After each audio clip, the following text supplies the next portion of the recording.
Hi friends, ಎಲ್ರಿಗೂ ಮಲ್ಲಿಗೆ ಮಠ್ ಚಾನಲ್ಗೆ ಸ್ವಾಗತ. ಇವತ್ತು ನಾನೊಂದು ಹೊಸ ರೆಸಿಪಿಯೊಂದಿಗೆ ಬಂದಿದ್ದೇನೆ. ಬನ್ನಿ ಏನು ಮಾಡ್ತಿದ್ದೇನೆ ಅಂತ ನೋಡ್ಕೊಂಬರೋಣ. ನಾನು ಒಂದು ಪೋಡಿ ಮಾಡ್ತಾ ಇದ್ದೀನಿ ಇವತ್ತು. ಹೇಗೂ ಮಳೆ ಹೊರಗಡೆ ಬರ್ತಾ ಇದೆ, ಅದಕ್ಕಾಗಿ. ನೋಡಿ, ಇದು ಪಂಪ್ಕಿನ್ ಲೀಫ್ ಅಂದರೆ ಸಿಹಿ ಕುಂಬಳಕಾಯಿಯ ಎಲೆ. ಸಾಮಾನ್ಯವಾಗಿ ಎಲ್ಲ ಕಡೆ ಇರ್ತದೆ. ಅದರ ಎಲೆಯನ್ನ ತಕೊಳ್ಳಿ, ಚೆನ್ನಾಗಿ ತೊಳ್ಕೊಂಡಿಡಿ.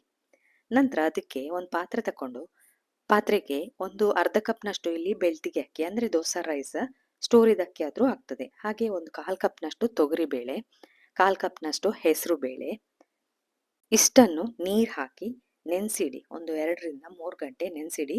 ಸ್ವಲ್ಪ ಉದ್ದಿನ ಬೇಳೆಯನ್ನು ಕೂಡ ನಾನು ನೆನೆಸಿಟ್ಕೊಂಡಿದ್ದೇನೆ. ಆಪ್ಷನಲ್, ಬೇಕಾದರೆ ಅಂದರೆ ಪೋಡಿ ಗಟ್ಟಿ ಆಗ್ತದಂತ ಸ್ವಲ್ಪ ಉದ್ದಿನ ಬೇಳೆಯನ್ನು ಕೂಡ ನಾನು ನೆನೆಸಿಟ್ಕೊಂಡಿದ್ದೇನೆ. ಈಗ ನೆನೆ ಹಾಕಿ 3 ಗಂಟೆ ಆಗಿದೆ ನೋಡಿ, ಎಲ್ಲ ನೆಂದಿದೆ. ಈಗ ಇದನ್ನೆಲ್ಲ ರುಬ್ಕೊಳ್ಬೇಕು. ಒಂದು ಮಿಕ್ಸಿ ಜಾರ್ ತಗೊಳ್ಳಿ.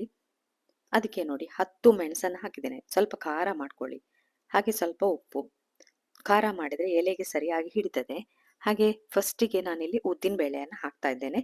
ಉದ್ದಿನ ಬೇಳೆ ಅಂತಲ್ಲ, ಎಲ್ಲವನ್ನು ಒಟ್ಟಿಗೆ ರುಬ್ಕೊಳ್ಳಿ. ಹಾಗೆ ಒಂದು ಅಡಿಕೆ ಗಾತ್ರದಲ್ಲಿ ಇಂಗು ತಗೊಳ್ಳಿ, ಒಳ್ಳೆ ಪರಿಮಳ ಬರ್ತದೆ. ನಂತರ ಒಮ್ಮೆ ರುಬ್ಕೊಳ್ಳಿ ಎಲ್ಲ ಮೆಣಸನ್ನೆಲ್ಲ. ನಂತರ ಅದಕ್ಕೆ ಅಕ್ಕಿಯನ್ನು ಹಾಕಿ ತರಿತರಿಯಾಗಿ ರುಬ್ಕೊಳ್ಬೇಕು. ಸ್ವಲ್ಪ ನೀರು ಸೇರಿಸ್ಕೊಳ್ಳಿ, ತುಂಬ ನೀರು ಮಾಡ್ಕೊಳ್ಳಿಕ್ಕೆ ಹೋಗಬೇಡಿ, ಅಂದರೆ ಹಚ್ಚುವ ಹಾಗಿರಬೇಕು. ನೋಡಿ, ಈ ಥರ ಇರಬೇಕು, ತರಿತರಿಯಾಗಿ. ಇಷ್ಟು ಕನ್ಸಿಸ್ಟೆನ್ಸಿ ಇದ್ದರೆ ಸಾಕು. ಅದನ್ನೊಂದು ಪಾತ್ರೆಗೆ ಹಾಕ್ಕೊಂಡಿದ್ದೇನೆ. ಹಾಗೆ ನೋಡಿ, ಸಿಹಿ ಕುಂಬಳದ ಎಲೆಯನ್ನು ತೊಳೆದು ಅದನ್ನು ಸ್ವಲ್ಪ ಬಾಡಿಸ್ಕೊಳ್ಬೇಕು.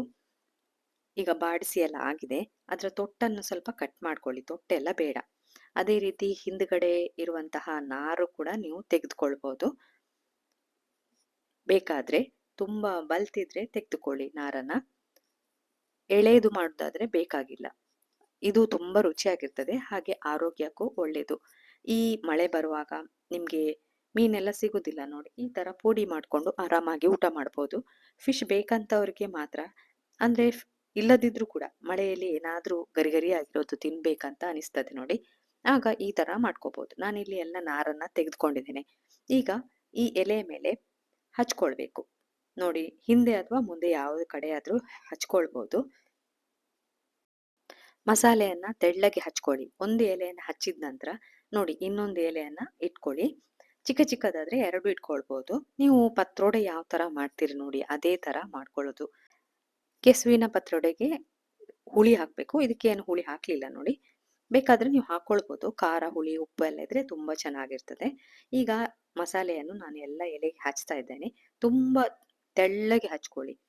ಒಂದು 2-3 ಅಥವಾ ಜಾಸ್ತಿ ಎಲೆ ಕೂಡ ಇಟ್ಟು ಹಚ್ಕೋಬೋದು. ನಿಮಗೆ ಎಷ್ಟಿರ್ತದೆ ಅಷ್ಟು ಹಚ್ಕೊಳ್ಳಿ. ಈಗ ನಾನೀಗ ಒಂದು 4 ಎಲೆಯನ್ನು ಇಟ್ಕೊಂಡಿದ್ದೇನೆ. ನಂತರ ಅದನ್ನು ಈ ಥರ ಫೋಲ್ಡ್ ಮಾಡ್ಕೊಳ್ಬೇಕು.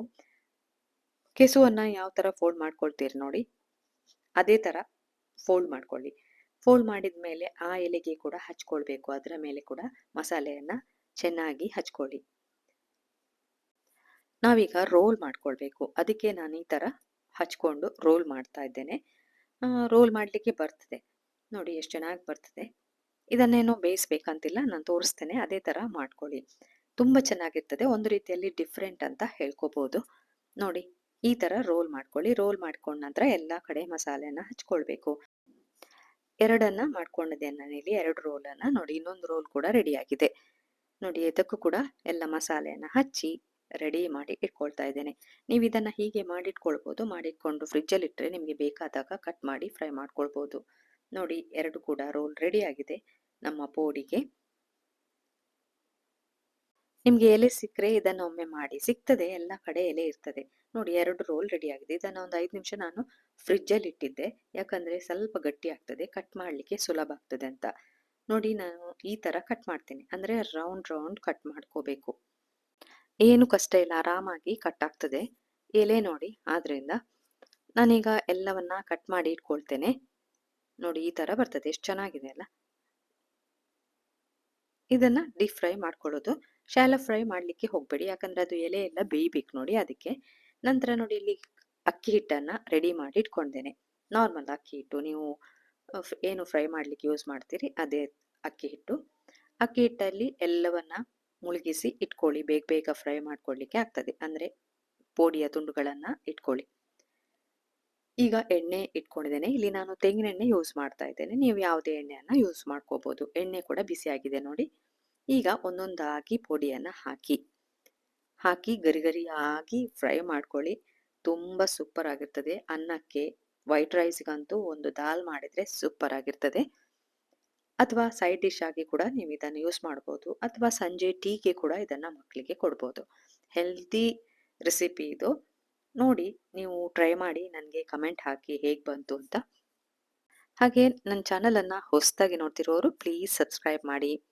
ಈ ರೆಸಿಪಿ ಇಷ್ಟ ಆದರೆ ಏನು ಮಾಡಬೇಕಂತ ಗೊತ್ತಿದೆ ತಾನೆ? ಲೈಕ್ ಕೊಡಿ, ಕಮೆಂಟ್ ಹಾಕಿ, ನಿಮ್ಮ ಫ್ರೆಂಡ್ಸ್ಗೂ ರಿಲೇಟಿವ್ಸ್ಗೂ ಶೇರ್ ಮಾಡ್ಕೊಳ್ಳಿ. ನೋಡಿ ಫ್ರೈ ಆಗಿದೆ ಈಗ. ಎರಡು ಕಡೆ ಕೂಡ ಫ್ರೈ ಮಾಡ್ಕೊಳ್ಳಿ. ಸ್ವಲ್ಪ ಜಾಸ್ತಿ ಫ್ರೈ ಮಾಡಿದರೆ ಕರ್ಕುರಾಗ್ತದೆ. ಈಗ ಫ್ರೈ ಆಗಿದೆ. ಇದನ್ನು ನಾನೀಗ ತೆಗೆದು ಪ್ಲೇಟಿಗೆ ಹಾಕ್ಕೊಳ್ತೇನೆ. ಅದೇ ಥರ ಇನ್ನು ಬಾಕಿ ಉಳಿದ ಫ್ರೈಯನ್ನು ಕೂಡ ನಾನು ಫ್ರೈ ಮಾಡ್ಕೊಳ್ತೇನೆ.